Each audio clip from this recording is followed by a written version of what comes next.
So students, अभी तक हम लोगों ने दो रूल्स जो है वो टोटल अनसर्टेनिटी किस तरह से फाइंड आउट करनी है उसके दो रूल्स पढ़े। अब हम चलते हैं तीसरे रूल की तरफ, और तीसरा रूल है for power factor. So rule number 3,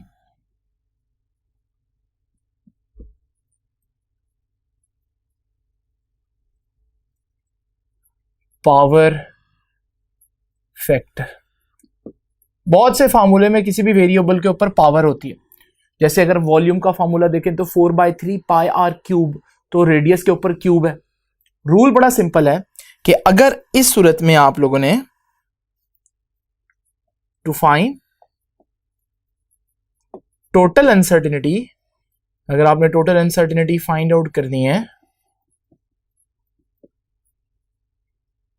the power is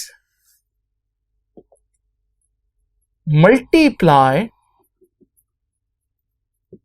by percentage uncertainty, by percentage uncertainty।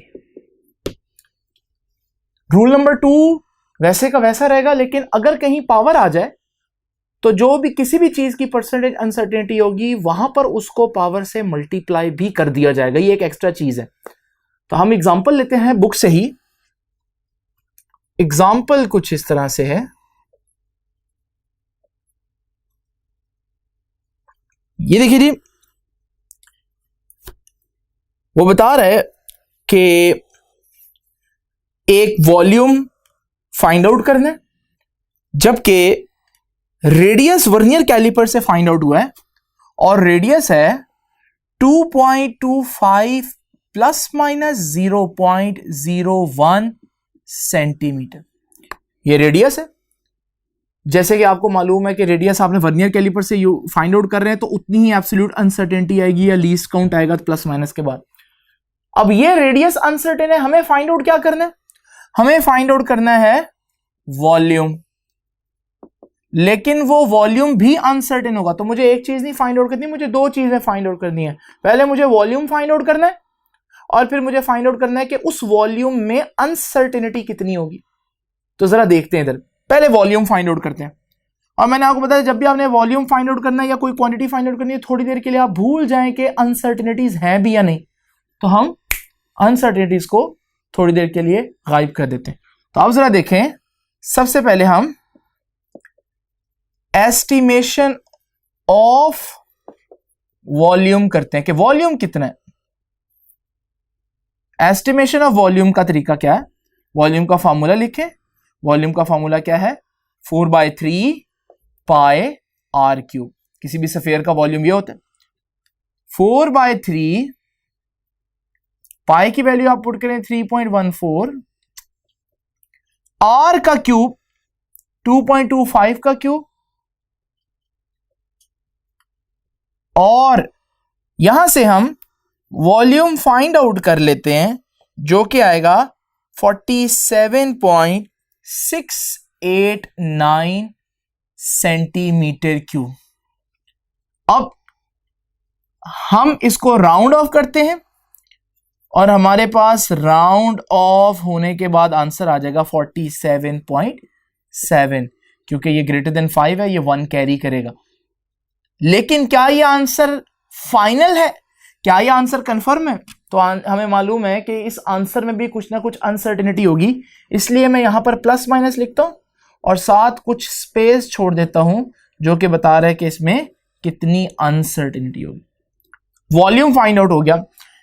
Next step में हम वॉल्यूम में अनसर्टेनिटी फाइंड आउट करेंगे। अब रूल नंबर 2 देखें। रूल नंबर 2 जो पिछला रूल था उसमें हम लोगों ने क्या पढ़ा था कि वॉल्यूम में जो अनसर्टेनिटी होगी, फार्मूला को देखें सबसे पहले आप। फार्मूले के अंदर ये भी कांस्टेंट है, ये भी कांस्टेंट है, तो वॉल्यूम में जो अनसर्टेनिटी आएगी वो रेडियस की अनसर्टेनिटी आएगी। लेकिन अब यहां रूल एक्स्ट्रा लगेगा, क्योंकि रेडियस का जो क्यूब है फिर हमें पावर को मल्टीप्लाई करना पड़ेगा परसेंटेज अनसर्टेनिटी से। तो जरा अनसर्टेनिटीज वापस ले आते हैं। अब जरा देखते हैं, ये देखिए हमारे पास percentage uncertainty in volume is equal to percentage uncertainty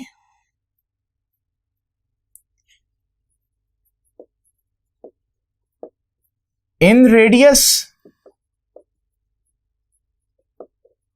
लेकिन रेडियस की पावर कितनी है? रेडियस की पावर है 3, r का क्यूब आ रहा है, तो हमको 3 से भी मल्टीप्लाई करना पड़ेगा।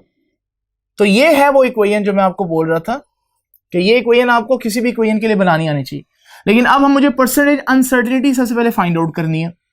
तो परसेंटेज अनसर्टेनिटी फाइंड आउट करने का तरीका या फॉर्मूला हम ऑलरेडी जानते हैं, और परसेंटेज अनसर्टेनिटी फाइंड आउट करने का फॉर्मूला है absolute uncertainty divided by reading multiply by 100। Absolute uncertainty कितनी है याद है? प्लस माइनस के बाद जो लिखी हो एब्सोल्यूट अनसर्टेनिटी, प्लस माइनस से पहले जो लिखी हो वो रीडिंग, तो 0.01 डिवाइडेड बाय 2.25 मल्टीप्लाई बाय 100। ये हमारे पास परसेंटेज अनसर्टेनिटी आ गई इन रेडियस।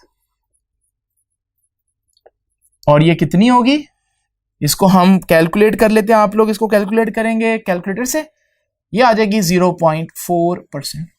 लेकिन ये रेडियस में अनसर्टेनिटी आई है, लेकिन यहां तो रेडियस का क्यूब है, तो हम इस वैल्यू को यहां ऊपर पुट करते हैं और उसको 3 से मल्टीप्लाई करेंगे। तो वॉल्यूम में अनसर्टेनिटी कैसे आएगी? परसेंटेज अनसर्टेनिटी इन वॉल्यूम बराबर आएगी 3 multiply by percentage uncertainty in radius, और रेडियस में अनसर्टेनिटी कितनी है? 0.4, तो ये आ जाएगा 1.2%। तो वॉल्यूम में अनसर्टेनिटी आ गई।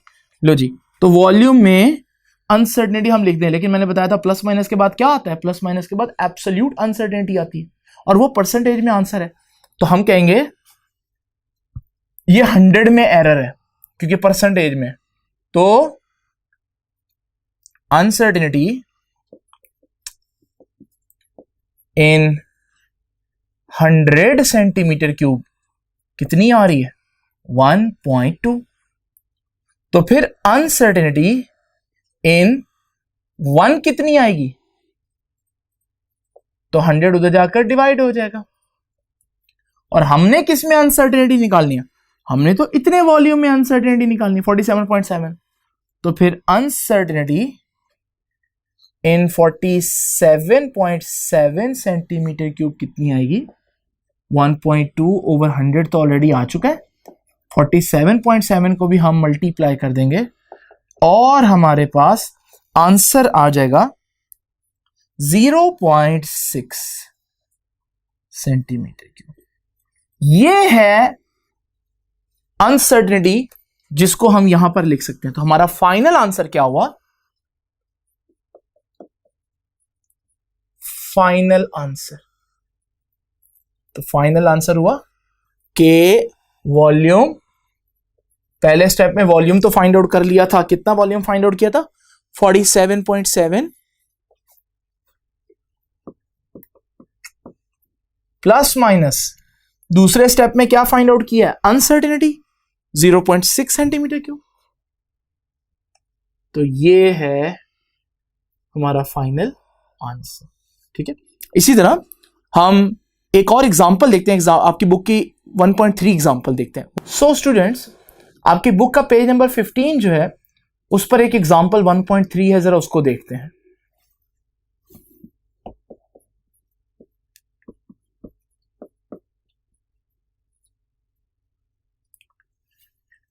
स्टेटमेंट कुछ इस तरह से है, the diameter and length of a metal cylinder measured with the help of vernier caliper of least count 0.01 centimeter or 1.22 centimeter and 5.35 centimeter।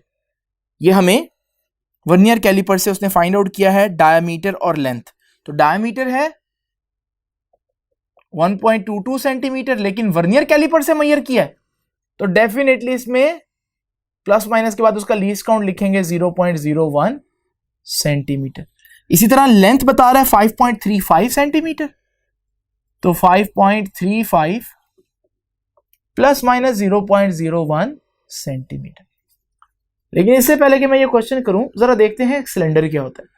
Cylinder अगर मैं देखूं आपके घर में, सबसे आसान एग्जांपल सिलेंडर की, वो एक घी का कनस्तर है। तो सिलेंडर कुछ इस तरह से दिखेगा।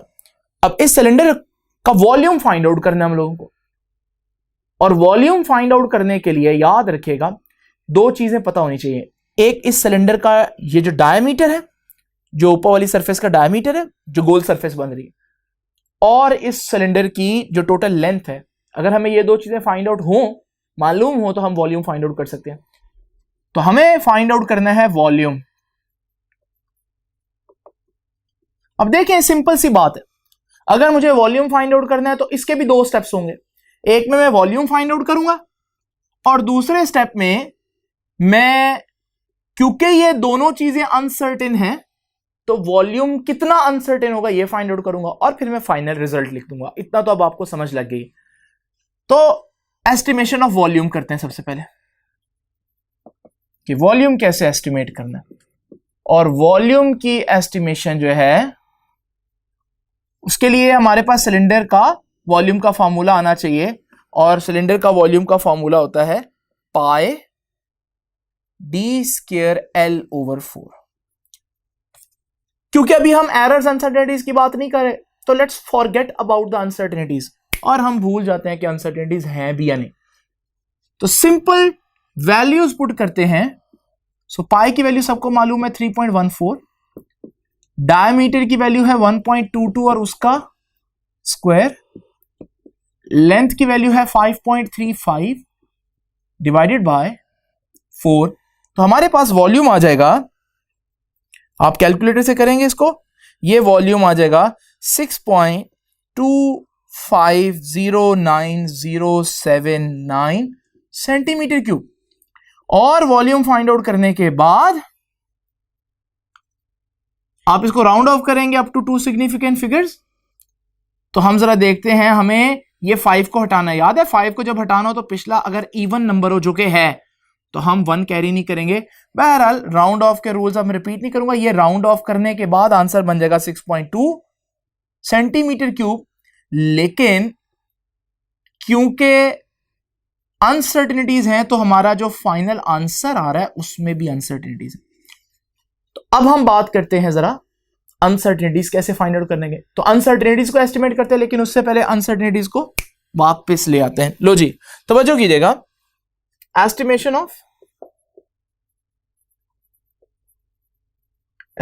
Of uncertainty. तो टोटल अनसर्टेनिटी इन वॉल्यूम किसके बराबर होगा?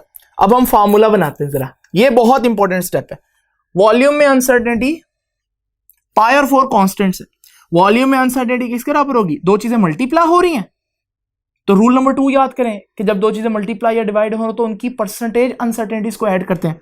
अब मैं परसेंटेज अनसर्टेनिटी इन, मैं सिर्फ परसेंटेज का सिंबल दूंगा, तो percentage uncertainty in volume find out कर रहे हैं, और वो किसके बराबर है? परसेंटेज अनसर्टेनिटी इन डायमीटर, और उसमें ऐड करूंगा परसेंटेज अनसर्टेनिटी इन लेंथ। ये हो गया रूल नंबर 2 के अकॉर्डिंगली। लेकिन जरा अगली बात सोचें, रूल नंबर 3 क्या कहता है? अगर किसी चीज के ऊपर कोई हायर पावर हो तो उसकी परसेंटेज अनसर्टेनिटी को आपने उससे मल्टीप्लाई भी करना है। तो जरा इसकी परसेंटेज अनसर्टेनिटी को मैं 2 से भी मल्टीप्लाई करूंगा। ये मेरे पास इक्वेशन बन गई। इस इक्वेशन को बड़े अच्छी तरह से देख लीजिए। अब जरा तवज्जो कीजिए, क्या मेरे पास परसेंटेज अनसर्टेनिटीज है? नहीं, क्योंकि प्लस माइनस के बाद जो लिखी होती है वो एब्सोल्यूट अनसर्टेनिटीज है। तो परसेंटेज अनसर्टेनिटीज निकाल लेते हैं जी। परसेंटेज अनसर्टेनिटी इन डायमीटर निकालते हैं। फार्मूला अब दोबारा नहीं लिखूंगा। क्या फार्मूला था? Absolute uncertainty 0.01 divided by reading 1.22 multiply by 100, और ये हमारे पास बन जाएगा आंसर। आप कैलकुलेटर से निकालेंगे तो परसेंटेज अनसर्टेनिटी का जो टोटल आंसर हमारे पास बनेगा 0.8%। इसी तरह परसेंटेज अनसर्टेनिटी इन लेंथ कैसे फाइंड आउट करेंगे? Absolute uncertainty divide by reading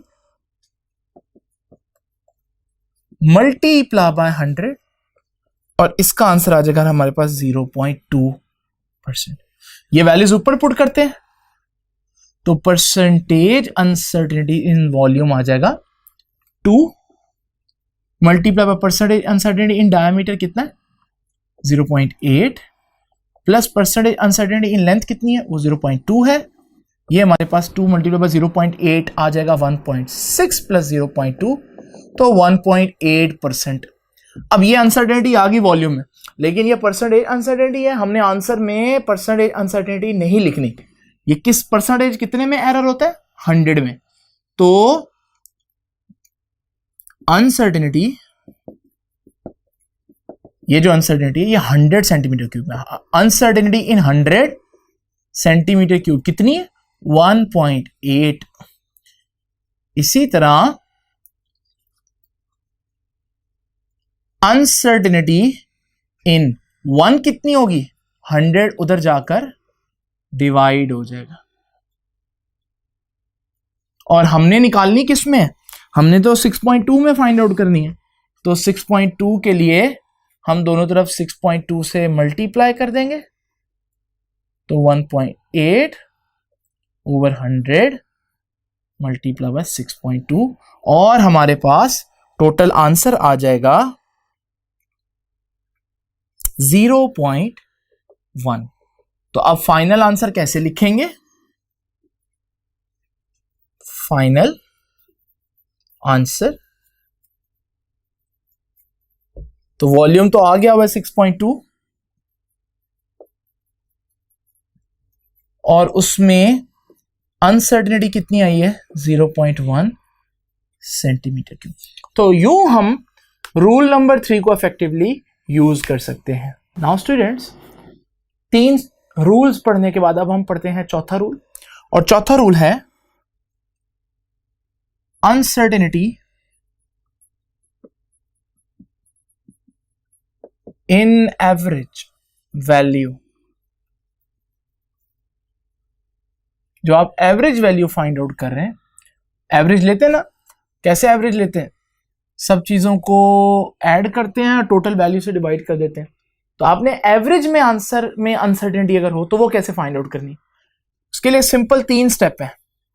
पहले स्टेप में आप क्या करेंगे, फाइंड एवरेज वैल्यू, सिंपल तरीके से एवरेज वैल्यू फाइंड आउट कर लें। एवरेज का दूसरा नाम भी याद रखिएगा, मीन वैल्यू। दूसरे स्टेप में आपने क्या करना है कि आपने फाइंड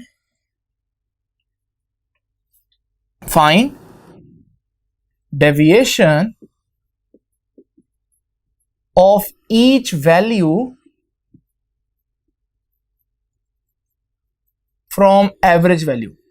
इसका मतलब मैं भी आपको समझाता हूं, आप इसको नोट कर लें। और थर्ड स्टेप में आपने क्या करना है, find mean of all deviations and that will be your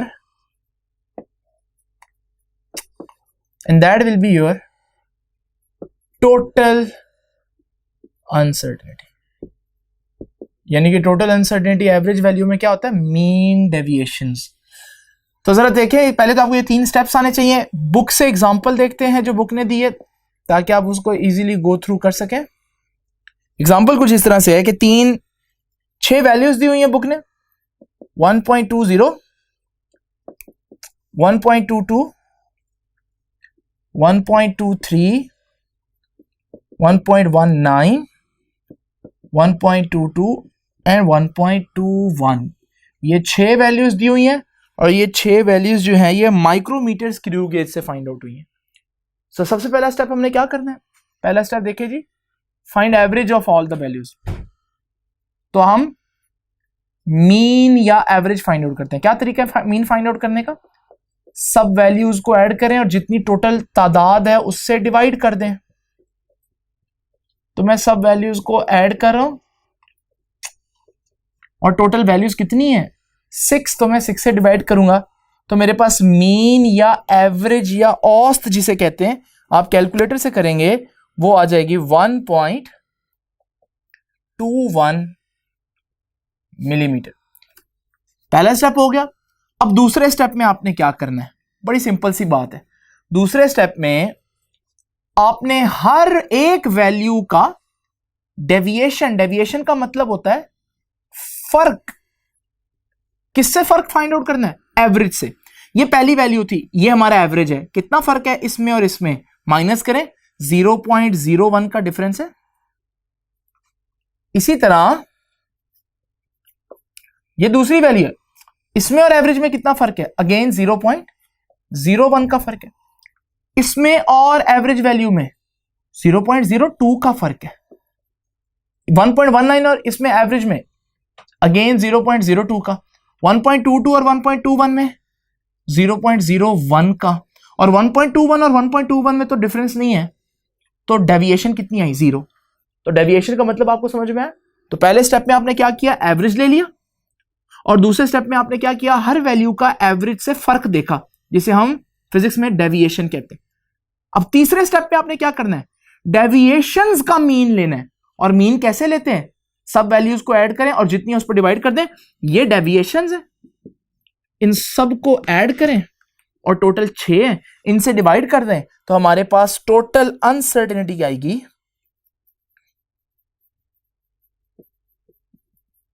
0.01 millimetre. ये आ गई अनसर्टेनिटी। तो हमारा आंसर फिर क्या हुआ? फाइनल आंसर हुआ 1.21। एवरेज जो हमने निकालना था 1.21 प्लस माइनस इसमें अनसर्टेनिटी कितनी है? 0.01 millimetre. So this is your final answer. ये था हमारे पास रूल नंबर 4। अब हम पढ़ेंगे लास्ट रूल, जो है टाइमिंग एक्सपेरिमेंट्स के लिए। तो रूल नंबर 4,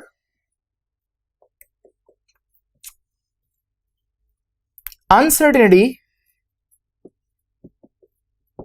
इन टाइमिंग एक्सपेरिमेंट। ये टाइमिंग एक्सपेरिमेंट क्या होता है, जरा इसको भी देख लेते हैं। जस्ट इमेजिन करें कि मेरे पास एक स्टॉप वॉच है और मैं इस स्टॉप वॉच की मदद से इस पेंडुलम का टाइम पीरियड फाइंड आउट करना चाहता हूं। इस पेंडुलम का टाइम पीरियड क्या होगा? मैं इस पेंडुलम को यहां से छोड़ दूं और जब ये मूव करके वापस इसी पॉइंट पर पहुंचेगा तो मैं कहूंगा एक वाइब्रेशन कंप्लीट होगी, और मैं कहूंगा कि जितना टाइम लगा यही हमारा टाइम पीरियड है। तो जरा देखिए, इसके लिए मुझे क्या करना पड़ेगा? जैसे ही मैं उस पॉइंट से छोड़ूंगा मुझे स्टॉप वॉच ऑन करनी पड़ेगी, और जब वो मूव करता रहेगा जैसे ही वो वापस आएगा तो मुझे स्टॉप वॉच को बंद कर देना। लेकिन आपको पता है ह्यूमन सेंसेस स्लो होती हैं, तो हो सकता है मेरे से स्टॉप वॉच इतनी जल्दी वो वापस आ जाए कि मैं स्टॉप वॉच टाइम पर बंद ना कर सकूं।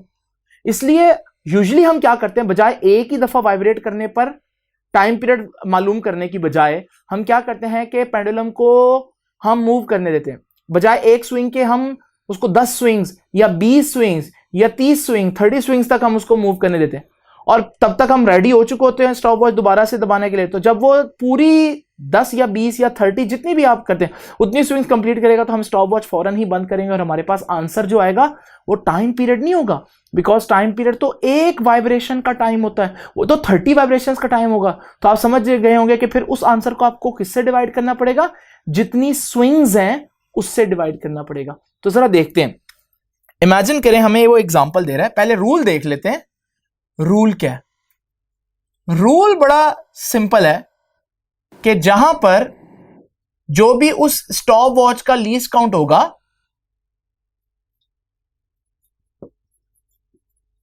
Least count of stop watch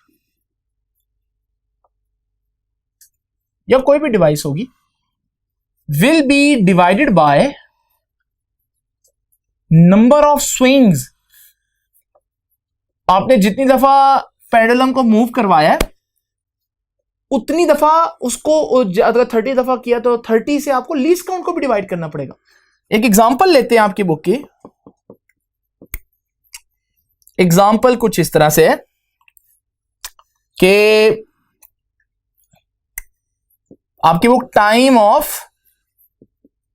30 vibrations दे रही है, कितना 54.6, यानी एक पेंडुलम को आपने 30 टाइम्स वाइब्रेट करने दिया, 30 स्विंग्स लेने दी, तो उसका ये टाइम आया। तो हमें फाइंड आउट क्या करना है, टाइम पीरियड। अब आपको मालूम है टाइम पीरियड कैसे फाइंड आउट करेंगे, टाइम पीरियड तो एक वाइब्रेशन का टाइम है, ये 30 वाइब्रेशंस का टाइम है, तो आप टोटल टाइम को डिवाइड कर दें 30 वाइब्रेशन से, तो आपके पास एक वाइब्रेशन का टाइम आ जाएगा। इसको कैलकुलेटर से करेंगे तो आपका आंसर आएगा 1.82 सेकेंड्स। टाइम पीरियड आ गया, लेकिन अब टाइम पीरियड में कितनी अनसर्टेनिटी है। मिस्टेक क्या करेंगे बच्चे कि वो फाइनल आंसर ऐसे लिखेंगे, टाइम पीरियड आया 1.82 प्लस माइनस, आगे वो लिख देंगे स्टॉप वॉच का लीस्ट काउंट, और स्टॉप वॉच का लीस्ट काउंट होता है 0.1 सेकेंड, सेकेंड का भी 10th पार्ट होता है, या 0.01 सेकेंड भी हो सकता है, डिपेंड करता है आप कौन सी स्टॉप वॉच यूज कर रहे हैं। यहां जो बुक स्टॉप वॉच यूज करिए वो 0.1 सेकेंड है। अब हमारा ये रूल कहता है कि आप यहां पर as it is stopwatch का लीस्ट काउंट नहीं लिख सकते, बल्कि आपको स्टॉप वॉच के लीस्ट काउंट को भी नंबर ऑफ स्विंग से डिवाइड करना पड़ेगा। और स्टॉप वॉच का लीस्ट काउंट 0.1 है, लेकिन हमने स्विंग कितनी ली थी, 30 दफा वाइब्रेट करने दिया था, तो हमारे पास फिर आंसर आएगा 1.82 प्लस माइनस 0.1 को हम 30 से डिवाइड करेंगे तो कैलकुलेटर पे कीजिएगा 0.03 सेकेंड्स, ये हमारा आंसर आएगा। तो ये है हमारे पास रूल नंबर 5। लेकिन रूल नंबर 5 में आपको मैं एंड पर एक और चीज बताता चलूं, वो क्या है कि अगर आप 30 स्विंग्स लेंगे तो आप 30 से डिवाइड करेंगे, अगर आप 50 स्विंग्स लेंगे तो 50 से डिवाइड करेंगे। जब आप 50 से डिवाइड करेंगे तो आपका आंसर क्या हो जाएगा, आपका आंसर और छोटा हो जाएगा, ये अनसर्टेनिटी का आंसर छोटा हो जाएगा। और जब अनसर्टेनिटी का आंसर छोटा हो, ये अच्छी बात है बुरी बात है, ये तो डेफिनेटली अच्छी बात है।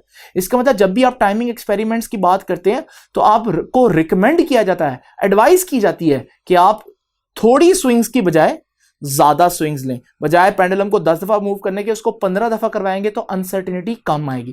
तो याद रखिएगा, इट इज एडवाइसेबल, ये बड़ा इंपॉर्टेंट शॉर्ट क्वेश्चन एमसीक्यू बनता है, it is advisable to count large number of swings in timing experiment. तो टाइमिंग एक्सपेरिमेंट में ज्यादा स्विंग्स काउंट करेंगे उतनी ही अनसर्टेनिटी कम आएगी। ये था हमारा आज का लेक्चर। बहुत टफ कैलकुलेशंस हैं, तो इनको आपका बहुत ज्यादा टाइम चाहिए, इनको अच्छी तरह से आप लोग देख लीजिए। कल का हमारा टॉपिक होगा डायमेंशंस का। इंशाल्लाह आपसे मुलाकात होगी नेक्स्ट लेक्चर में। Thank you.